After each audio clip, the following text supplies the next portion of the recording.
I've been looking into the Daniel fast lately and really researching deep into the Daniel fast. One thing I noticed about the Daniel fast that I don't think people talk about a lot is that when the book of Daniel begins, it starts with they're avoiding eating the food offered to idols. And we also see this in Acts 15. Acts 15 talks about Christians, new believers, avoiding the food offered to idols. Now this can be literal actual food. Don't go into a restaurant that has a giant Buddha statue. If I ever go into a restaurant and it has a giant Buddha statue or some kind of weird, I just find another restaurant, because then you're like, well, this is not cool, so you just move on, right? Now, if I didn't know, I wouldn't ask, just like Paul says, like, if you don't know, don't ask. Like, don't look for reasons to stress yourself out. But at the same time, if it's obvious, go to a different restaurant. Food offered to idols is not just physical food, it's also spiritual food. And in this modern day, I would suggest, if you're looking at a Daniel fast, one of the elements that you might want to consider adding into your fast is removing the physical consumption of media that's related to idolatry. So I'm wearing my Oilers hat. A lot of people are idolizing the Oilers right now, where I'm from.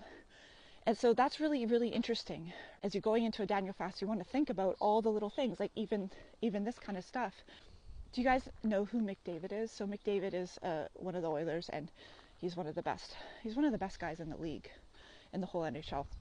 And there's a lot of McDavid idolatry going on right now in Edmonton. They have like these kind of like banners with him looking like Jesus on the banner, and they're like waving these banners and stuff. As we're thinking about Daniel fasting, we also want to think about, are we having idolatry in our life? Now, watching a hockey game is not idolatry, but if you level it up to an extreme amount where you're worshiping, maybe par back, and start to think about these things.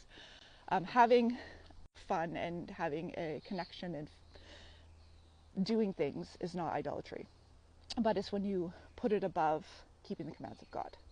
That's when it becomes idolatry. As you go into Daniel fast, you want to think about the things in your life that might be borderline, that maybe you're being a little lukewarm with. Are you watching certain YouTube videos, certain TikTok videos and stuff like that, scrolling? Is your phone idolatry? Removing that spiritual idolatry and that consumption of media should be a big, huge part of any fast as well. Fix your algorithms so you're not seeing that kind of stuff.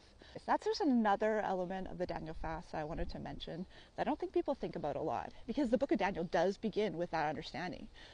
They're in Babylon, and they're being inundated with all this idolatry. And so Daniel went the extra mile to remove himself from that idolatry.